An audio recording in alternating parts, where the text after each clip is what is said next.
The Football Show on Off the Ball. With Paddy Power, the greatest football partnership since Shearer and Owen. I'm prepared to do anything I can to play for my country again. Do it then. What about your start to the game? It wasn't bad, was it?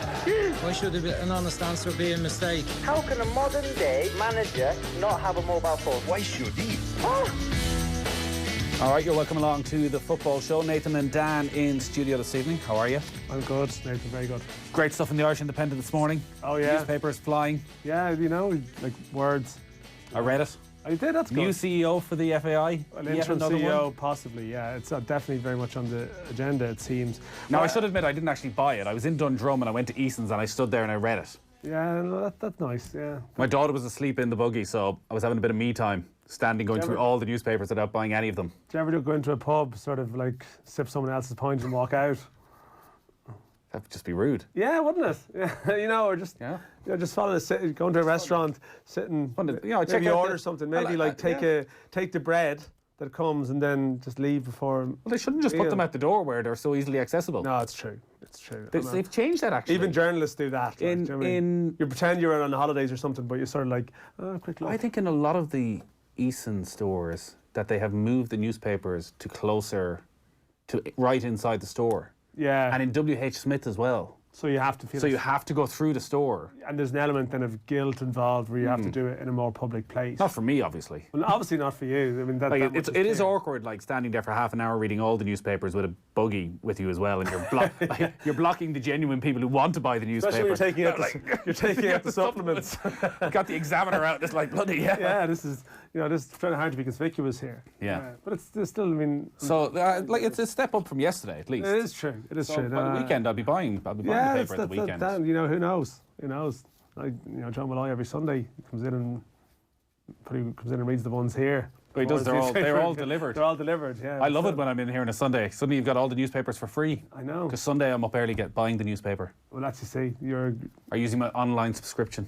Yeah, you're listening. I'm all over it. See, there's a much more conciliatory tone in our discussions today. I'm enjoying that. After yesterday's tension. Well, those legal letters will go a long way. Yeah, they will. So anyway, we are going to talk about Manchester United, Liverpool, or Liverpool-Manchester United. It is live on Off the Ball this Sunday from 4:30. Mark Lawrenson is going to join us. He was very much at the time when Liverpool ruled the roost. I was trying to go through classic Liverpool-Manchester United of the Lawrenson era.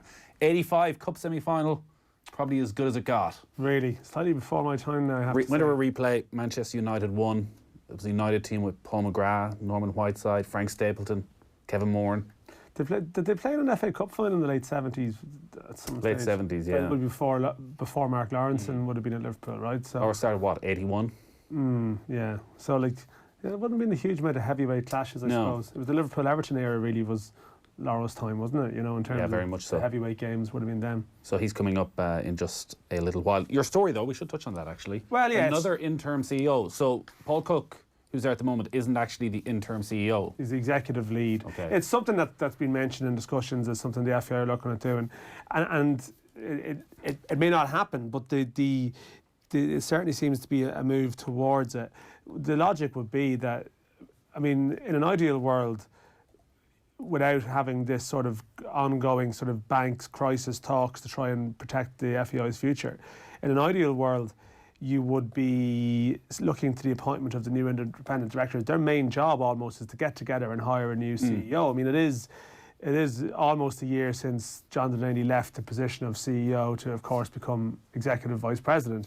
But from that point onwards, the CEO post has been filled by someone on an interim basis rather than someone who's, again, who has that role of actually just driving the association on a number of levels. You have independent directors now, but they actually have jobs with sort of decent companies and stuff, so they're still doing FAI stuff around other things. So I think, Paul Cook, I think, seems to be very well regarded for what he's done, but there's a lot to do. There's a lot going on.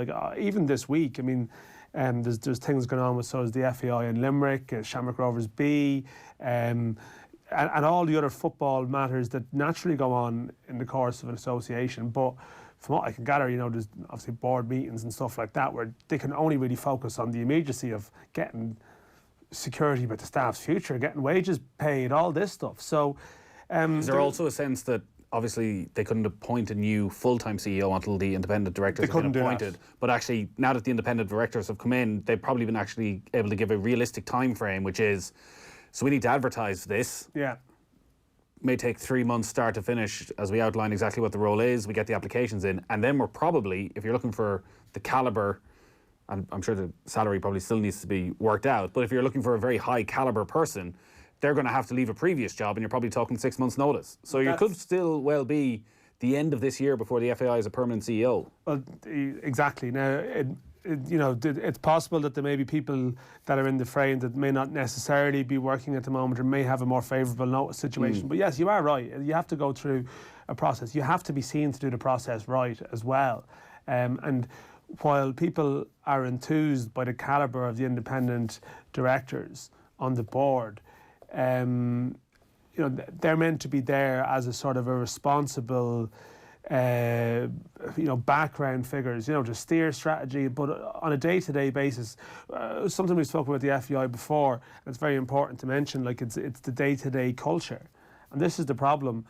While the FEI board and the council and all the people have to accept their share of the blame and everything for what went on, naturally day to day it was staff that were there who were following orders, but they've been used to doing things a particular way for a particular period of time. So you do need fresh blood working in the building day to day who can drive strategy and just provide a focus and provide leadership there.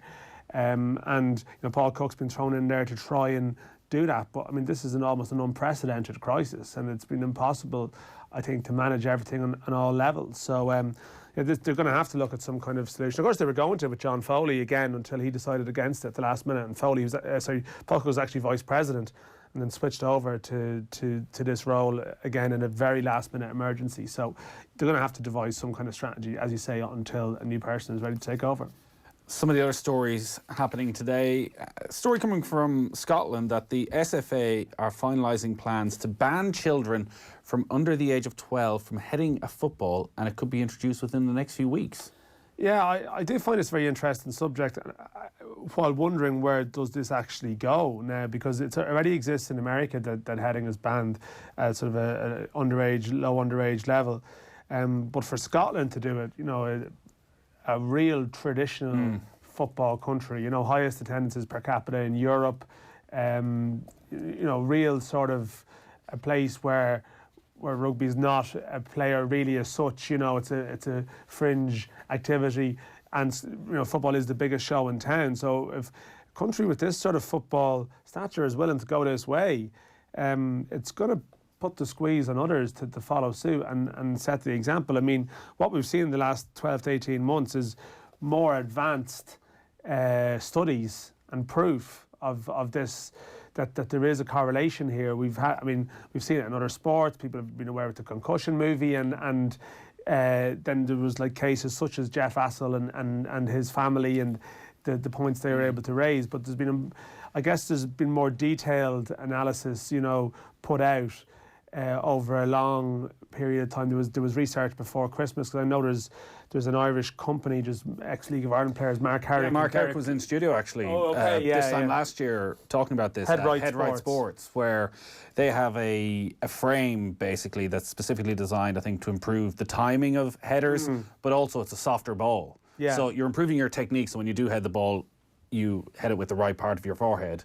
But also, you're able to practice and practice and practice without it being that big leather football. Yeah, exactly. And I think that, I can't remember who did the research before Christmas, but the research before Christmas, was quite stark in terms of the picture it painted. And I spoke to Derek Collin at the time, who's with Mark Herrick, and did point out that this study, it wasn't broken down by position.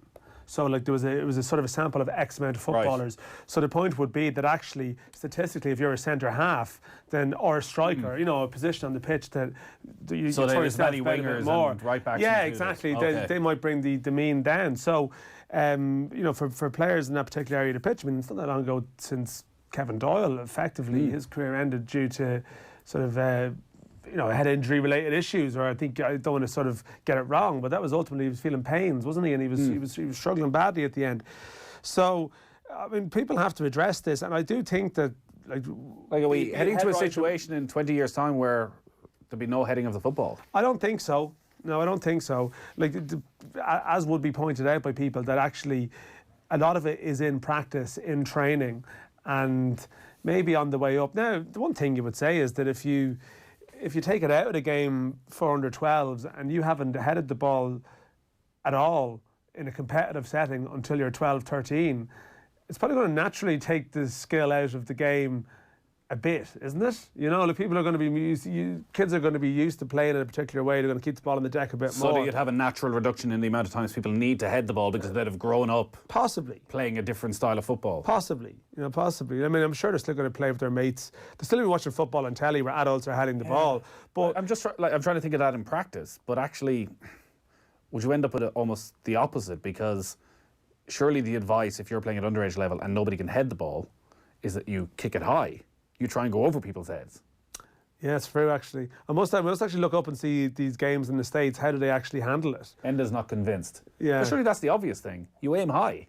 There is a certain logic to that, but I mean, kick the ball that high? Yeah, kids can kick the ball that high. Yeah, but they definitely can. But do they just put their hand up for a cynical professional foul all the time just to stop the ball if it's going over the head and they can't head it?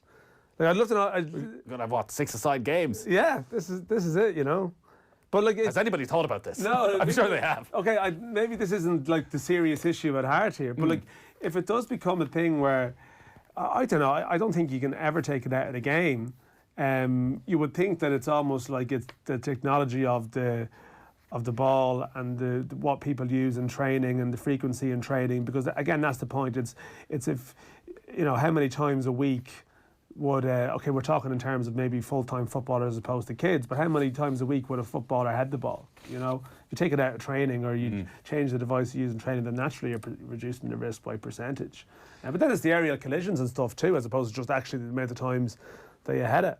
So, but it's not stopping, and the evidence is there, and people are quite conscious now of health in a variety of headings.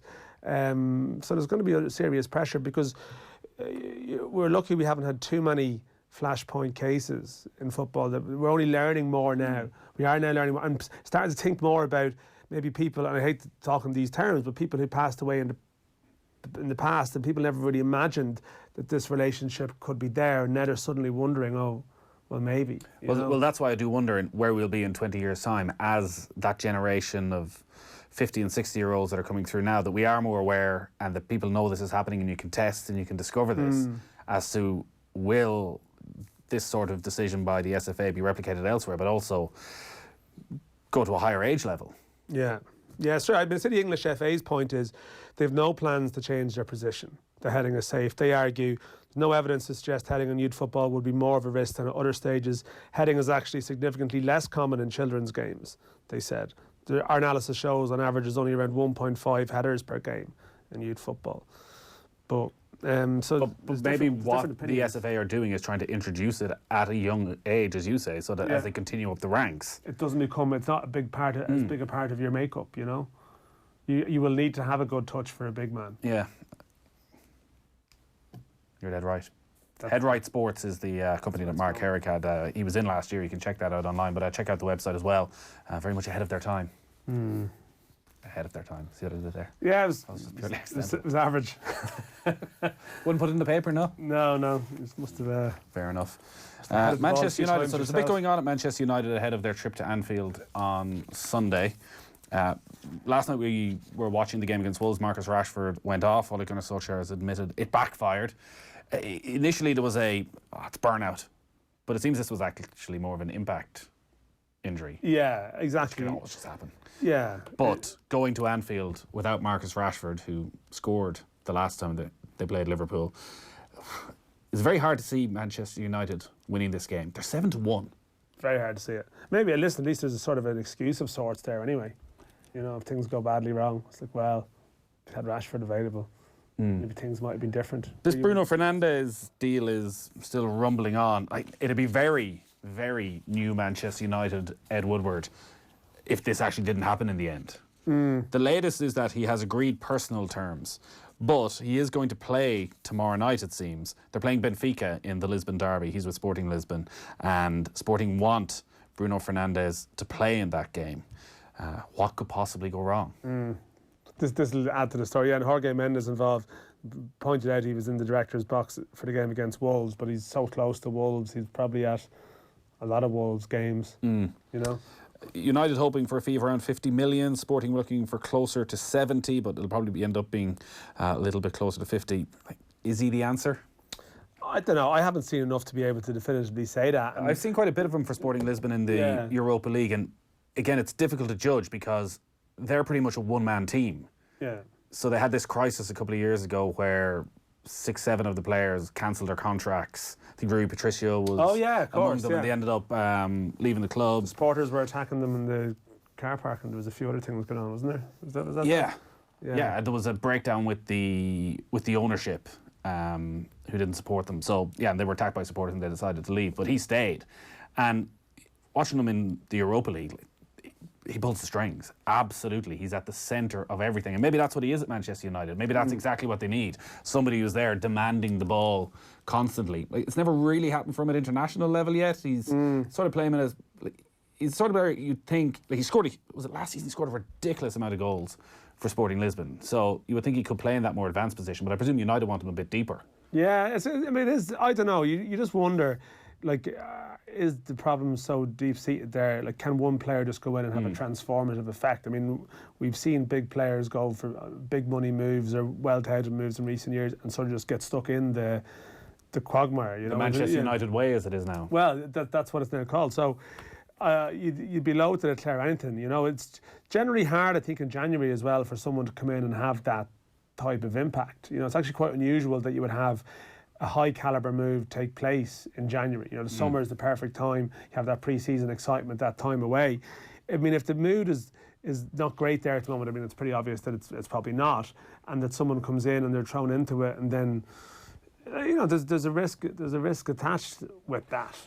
But you would think though in January as well that, I mean, obviously there's reasons why, you know, there might be a certain pressure to sell now. You know, they've got financial problems, so you can get away with it a bit more. But generally, the club in January has to pay over the odds because it's desperation that they're so desperate to bring in a player then. It does look like, from his point of view, a risky time to go in that. So ideal scenario is he goes, he shows some promise, and then he's got his taste of the Premier League and gets a full pre-season and is very much running the show in that United midfield come the start of next season. But it's hard right now to see things getting much better at Manchester United between now and the end of the season. And he's suddenly stuck right in the middle of that.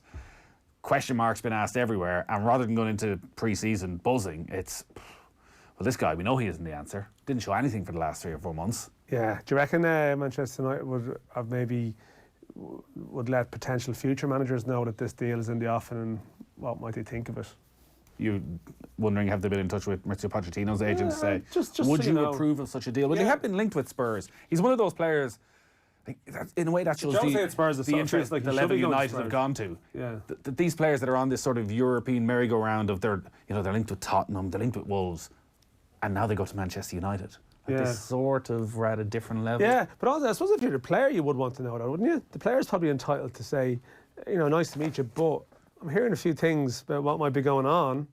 You know, he's not going to say that. Day one, first meeting with Ole Gunnar Solskjaer. Of course, you wouldn't say it to the manager, but you'd say it to the agent. To the agent, to the representatives, just in case. You know, because what if someone comes in is completely not their cup of tea at all?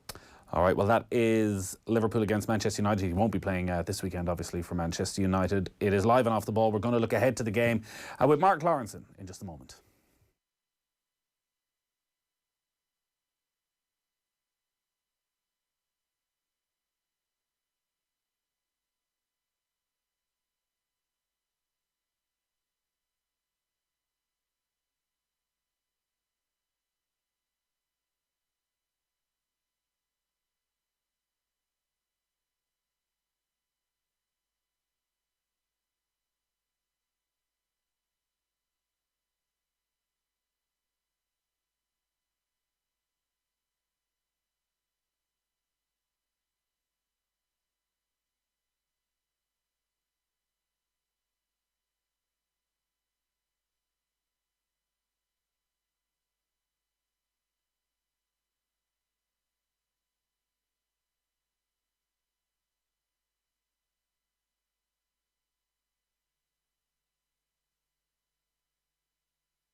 Football on Off the Ball. With Paddy Power, the greatest football partnership since Shearer and Owen. You're welcome back to Thursday's football show. Nathan and Dan still in studio. We're going to talk Liverpool-Manchester United in just a moment, but it is Oscar season. So there's only one man we can talk to. The voice of the BBC. How he never got his opportunity to present the film show, I'll never understand. Rob. Mark Lawrenson, good evening. Good evening, guys. Have you seen many of the contenders? No, the only one I've seen is 1917. Any good? Yes. Fantastically filmed. I'm sure it was just basically the cameras followed the two army boys around all the time. The story was quite sort of obvious, but I think the fact because it was a new way of actually making a film, we'd get loads of plaudits for that. It was very, very good, but I didn't think it was like, wow. So you don't think it's going to get the best picture? Well, my better half, Kathy, right, she went to see Jojo Rabbit. Jojo Rabbit. She's here now, and she said it's brilliant. Does she want to give a more in-depth review? Well, she probably would, and she'd probably be better than me, former school teacher, but she can get on with making the tea. No, I'm only joking. She can give you a smack for that. Have you not seen you might have more than one. Have you not seen The Irishman yet? Oh, sorry, I have seen The Irishman. Yeah, of course I did, because Pacino's my big... I love Pacino. It was good. It was obviously a really slow burner. I mean, if after 20 minutes you're one of those thinking, well, where's this going? And you suddenly realise it's over 3 hours. But if you stick with it, I would say I preferred The Irishman actually more than 2017. But then... And it's 2019. She's shouting at me. 1917. I know. I'm having one. Not even had a drink. And but no, because as I say, Pacino, De Niro, Joe Pesci as well. Brilliant. Have you seen any of them, Dan? No, I haven't seen it. I haven't been to the cinema in a year or so. But apparently, you haven't been in years. That's me? Weird. Yeah. I haven't been in. I would say no. I've been to kids' movies. Oh, okay. Lots and lots of kids' movies in recent years. That's a bit of a worry. Well, I was there, my children. Dear God. Dear God. I think we're going to have to move on. I did see Marriage Story because it was on Netflix. That was very good. Yeah. No. Scarlett Johansson. Excellent. No, listen, guys. The Irishman that came out on Netflix. That's on Netflix as well. I haven't dedicated the full 3.5 hours to it yet. Yeah. Now Shane Ed in the office loves 1917. He'll be distraught to hear now that Laura's given it a somewhat 5 out of 10, 6 out of 10 type review. No, I'll give it 7. But if you're going to win the big prize, you've got to be 9. Have you? That's fair enough. You do. You very much do. I think we should move on because, well, that went down a path that wasn't doing any of us any favours right there. Particularly you, Nathan, to be fair. So we're going to be at Anfield on Sunday for Liverpool against Manchester United. Before we get into the current crop of Liverpool and Manchester United players, we were just looking back through your career, Mark, and trying to figure out the memorable Liverpool-Manchester United games, and it was obviously a time where Liverpool were totally dominant and United weren't quite at that level where Everton was the real rivalry. But the one that stands out, I think, was the 85 semi-final that went to a replay, and like anything you read about it, particularly that first game, was at Goodison Park, and the atmosphere and the hatred that seemed to be there between the two sets of supporters? Yeah, no, it wasn't a good atmosphere to play in. I mean, the fact it was at Goodison wasn't great for us. And in all honesty, guys, I think we scraped a 2-2, did we not? Yeah, late equaliser in 90 minutes, late equaliser in injury time. Paul Walsh, maybe, I would have thought, might have scored one of the goals at Walshy. He did, he scored deep in injury time. Ronnie Whelan as well. Oh, Ronnie, OK. But in that game and also the subsequent replay, I think, didn't we go 1 up in the replay, Graham Souness score, no? Or Stephen Nicol? I think there might have been an own goal. I think for Stephen Nichols. Anyway, but Robbo scored, didn't he? I think Robbo scored. Brian Robson scored the winner. They were better than us in both games. Sometimes you just hold your head up. I think we thought after snatching a draw we couldn't play as bad. Well, guess what? We did. There's a Paul McGrath own goal in the second game. You were dead right to blank it out. Yeah. That's a collector's item. Because I was just reading here in a piece looking back that time, Mark, that Ron Atkinson was a figure of hate for the Liverpool fans. Was there any particular reason that springs to mind, or he was just had he sort of wound people up at some point? No, I don't think so. And to be fair to Ron actually loved Liverpool. He was whenever you met him, we were on about that time privately. He absolutely loved what they did, what they stood for, etc. I'm pretty sure when also in those years, United came to Anfield to play, and as they got off the bus, one of our stupid supporters sprayed them with like some kind of tear gas or something. Right. And of course, we're sat in the dressing room and think, oh my God, of all the things you wanted to do against Manchester United, you would not do that. So Norman Whiteside, Remy Moses, Brian Robbo, I mean, they kicked lumps out of us, absolutely lumps out of us. I think we might have drawn, but it was just, it was a game for half an hour where the ball wasn't needed. That, I think, was that the only season you actually didn't win a trophy with Liverpool? Yeah, quite possibly. I mean, I can't remember last Wednesday, so I wouldn't really know. But as you know, with the film 2017, not. But yeah, I think so. I mean, it's funny because my first 3 years we won the league, 3 years running it, and I have to tell you, my kid's life, I never really realised because you just kind of won loads of stuff. And I know it sounds very blasé, but it was also it became like a business as much as anything. Well, was it Jim McConnelly after Dublin won the 4 in a row or the 5 in a row where he was telling one of his teammates, he was seen on the pitch saying, that's my 5th, and they were going, no, that's your 6th. Yeah. All-Ireland title. When you have that level of Good success. problem to have, I think, to be fair. Great problem to have. Yeah. So a season like that then, when you actually don't win something, does that not stand out? Yeah, but it stands out that much that I can't remember it. Yeah, it's listen, what they used to do, you've heard about, used to come at the start of the season and with the league winners' medals, and Ronnie Moran would come round the dressing room, and we played 42 games in the league then, so if you played 14, you got a medal, and he'd literally go around the dressing room and say to lads, how many games did you play? Obviously, once you got past 14 plus, you got a medal, and if you said, 13, Ronnie went, unlucky. And he moved on to the next person, and that's the way that it was. And also, I think they would come at the start of the season, the boot room, and when they were questioned at the start of the season about, what competition would you like to win, they'd go mad. And they'd just go to the questioner and go, you know what? We'll take any competition. We don't think we're good enough that we can actually say we want to win this year. And that's just the way that they were. What level were that United team at? Because obviously there was a huge Irish interest in that Manchester United team when you had Kevin Moore, Frank Stapleton, Paul McGrath, Norman Whiteside was in there as well. Was that a team that should have achieved more?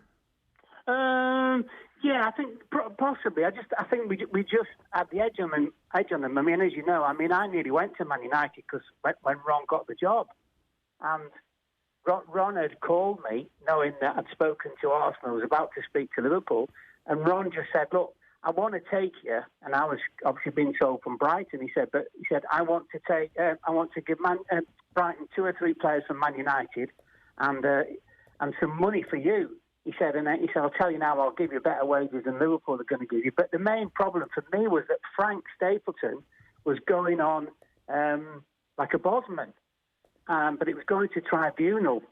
And Ron said to me, look, Mark, he said, I'll have to wait a little while because we don't know how much we're going to have to pay for Frank. And I said, look, Ron, I'm just going to go and sign for Liverpool. And he turned around and says, yeah, well, I don't blame you, to be fair. But, but they were, they had some maps. Brian Robson, imagine Brian Robson playing now. Because he could just do anything, absolutely anything. Scored goals, he tackled he was a frightening tackler, fantastic motivator, got up and down the pitch all the time. And, when you talk about leaders and you talk about Man United and you talk about the Keanes of this world, and quite rightly so, and maybe Steve Bruce, but Brian Robson was just an absolute outstanding footballer. I don't remember a huge amount of Brian Robson playing, but everything you hear is always about the energy and getting up and down the pitch. Yeah. Is there a player now that it's possible to compare Robson to? No. Only because, guys, I think also obviously you could assault and battery someone, couldn't you? And Robbo would also do that on a regular basis when it was needed. If you were fighting, he'd be up there at the front. So no, and I think it's very, very difficult because of that, because of the physicality of the 80s certainly to compare nowadays because. As we know, you can't really tackle, can you? So looking at this Sunday then, Liverpool obviously running away with the Premier League title, 20 wins and 1 draw from their opening 20 games. They start this match 27 points clear of Manchester United back in 5th. Like, I don't think there's ever been a bigger gap between the two teams. Manchester United, though, frustrated the life out of Liverpool over the last 3 or 4 years. Is that just the way United have set up, or do you think at this stage there's maybe something mental for these Liverpool players that while they can go and they can beat Manchester City, Tottenham, Arsenal, Chelsea, there's something about United that just makes them a little bit more nervous? Well, there could be. You could argue, though, that last season when Liverpool went to Old Trafford, that for one of the very rare occasions, Klopp got it wrong. He went a little bit kind of protective of the team as much as anything, and never really, as we've seen this season, it's just look, we go for the jugular, whichever team it is. And I think, as I say, that was one of the few mistakes that he made. I think once you see Sunday, I mean, once the game starts, Liverpool will just absolutely, totally go for the jugular, because that's the way that they play. And also, we know with Manchester United as well, you're not sure from game to game which side's going to turn up, one that can look very good on occasions and one that can look extremely ordinary. I mean, I've not seen the papers today. Is Rashford looking like he's going to be fit? I'd say it's very much touch and go, 50-50 at best for United. Okay. Well, that would make a great difference, because what United do have, I mean, if they play the regular front three, or what you would consider the front three, they've got fantastic pace, and if they just sit in and look to try and play on the break, that will be a little bit of a problem for Liverpool. But I just don't look at Manchester United across the midfield and think they could possibly dominate the game. And, you know, with Liverpool, while the midfield players aren't spectacular, they're all 8.5, 9 out of 10 every single week, and they cover an unbelievable amount of ground. You know, it's the way that the team's set up. I mean, they get the width from the full-backs, as everybody knows, but the three lads up front are just outstanding. And you know, everyone goes on about Mane, quite rightly, of course, and Salah. But for me, Firmino has been the one in the last few weeks, because he's the glue. And he's the one who plays his kind of false number 9, but he's brilliant at it. And he just gets himself into pockets of spaces where he gets the ball down and he brings the other two guys into play. And I just think with the three of them, they work so hard together. And, you know, they're not really bothered, apart from maybe Mo Salah a little bit, but who actually scores the goals. I think that's a good thing about Bobby, and also Mane as well, because he's such a good player, and he's such a strong player as well. I think most people now acknowledge everything that Firmino does to help that front three and make them click. Yeah. At home at Anfield, he's really struggled for goals over the last sort of 8-9 months. Does he play a different role in the home games than he does away? Yeah, a little bit. And of course, you know, the thing about that would be that, and quite a natural thing, is that when Liverpool play at home, generally they're pushing the opposition back. So there's probably not as many holes for him to kind of find and get into. Whereas obviously away from home generally, you know, teams are a little bit more adventurous against Liverpool. Not massively, but a little bit more. And that's all he needs. He only needs half a yard of space. So that's, you know, it was like that Peter Beardsley. Peter Beardsley was exactly like that, insofar as away from home he got more room and he would like destroy teams. And at home, more often than not, you know, I remember the boot room guy saying, look, he ain't quite the same player at home because he just didn't have as much room to play in. Liverpool, and you talk about the games against Manchester United, like last season at Anfield, Liverpool ripped United apart. They beat them 3-1. It probably could have been much, much more. But Jose, in his time, we'd end up talking about a Jose masterclass. They would sit deep. And Liverpool, for a long period, struggled against those sort of teams who just sat deep and tried to get them on the counter-attack. And like, I think the game against Sheffield United recently, where Liverpool set a new record for the number of passes, they just totally dominated the game.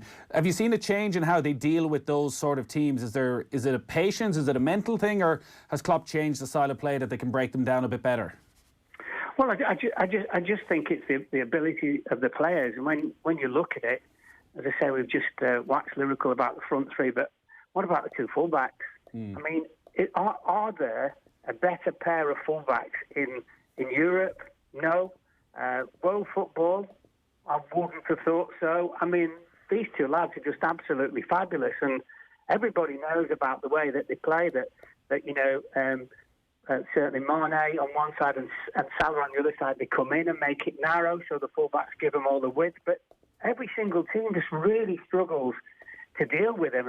And when you look at Liverpool, because you know the Van Dijk fella is such a good player, sometimes they even leave 2 against 2 at the back, and they just take the chances, and consequently they just flood the midfield with the fullbacks getting forward.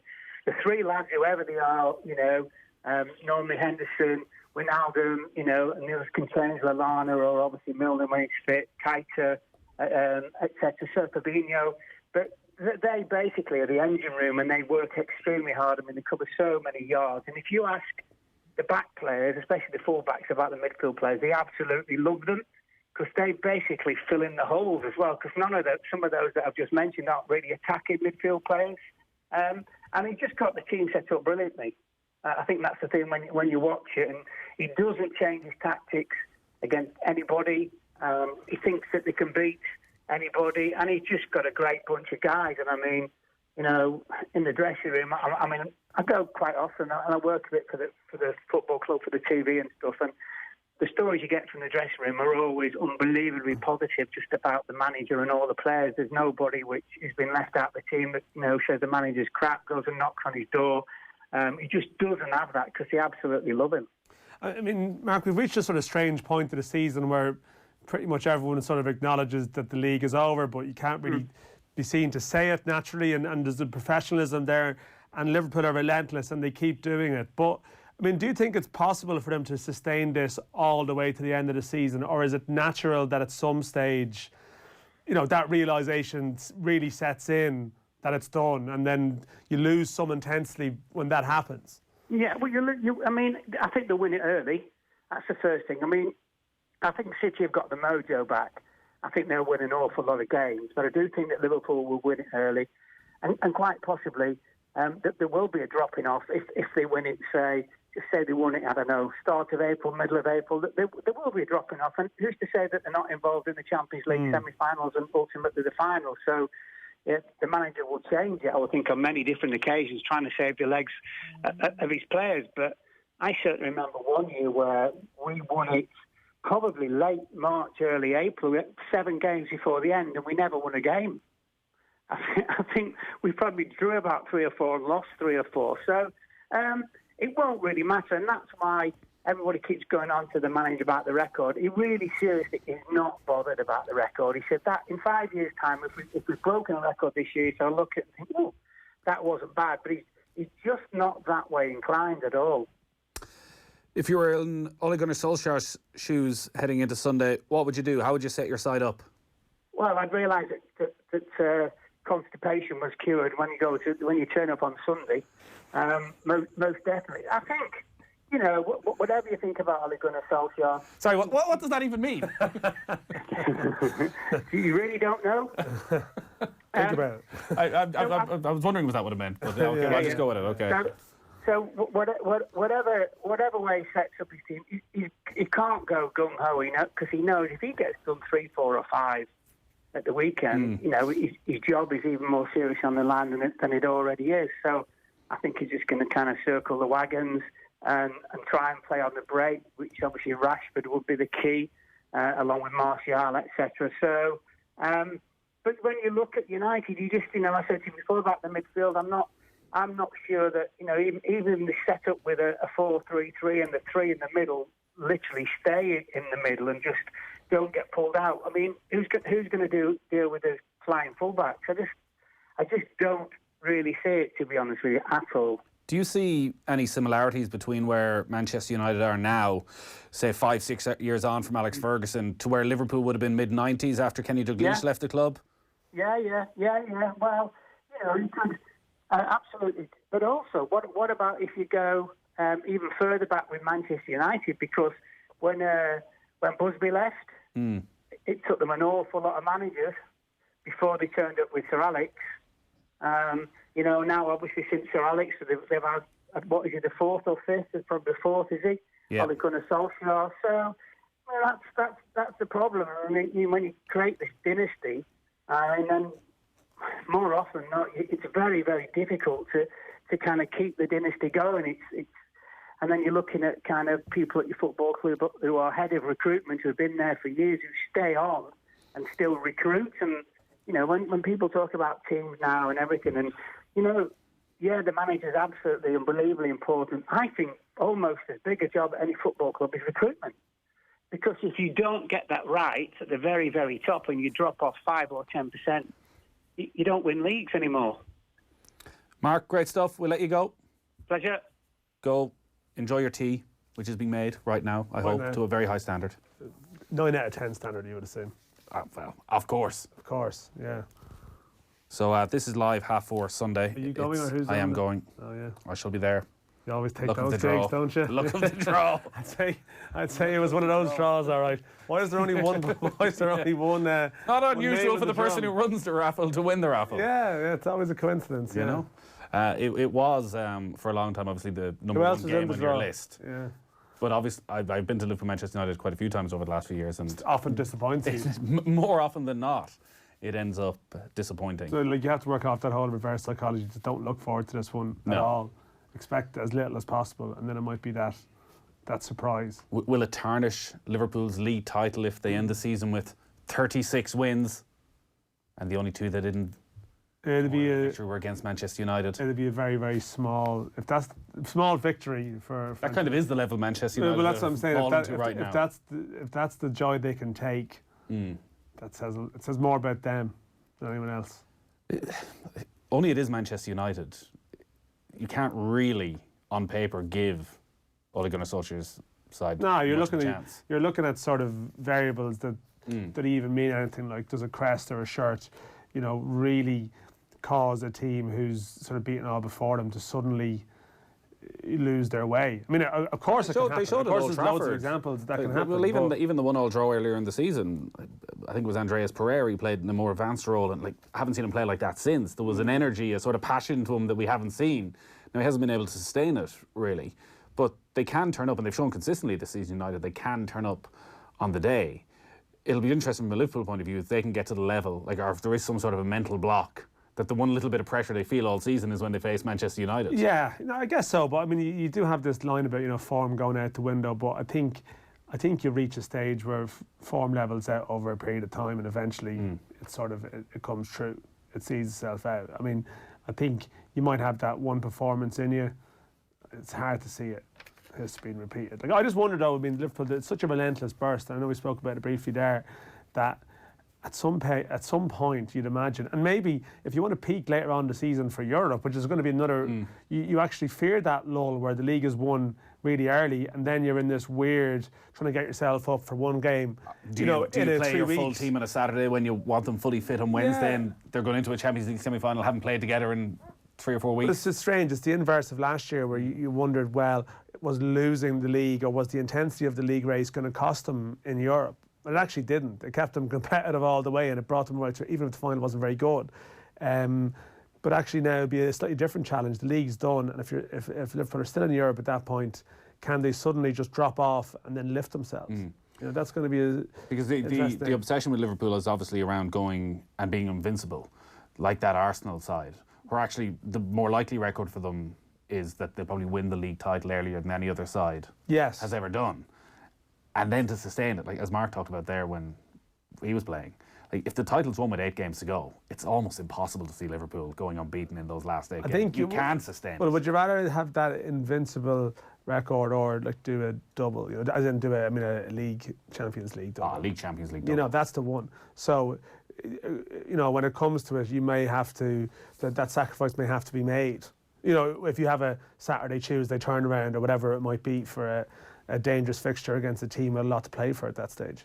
We were talking earlier on with John Giles about Eddie Howe and Bournemouth in the position they find themselves in, second from bottom in the Premier League table. Just a complete collapse. They have a huge amount of injuries. The statistic going around earlier in the week that Callum Wilson hadn't had a shot on target since the beginning of October probably sums it up. Should Eddie Howe be under pressure? It seems harsh. I did hear someone who would follow that beat a lot more suggesting that maybe if anything was going to happen, that he would resign rather than the club ever actually sacking him. I mean, of course, because the price of relegation is so costly. As much as Bournemouth, little old Bournemouth, they have Russian ownership. They do have serious wealth there. But of course he will. And sometimes it's just hard.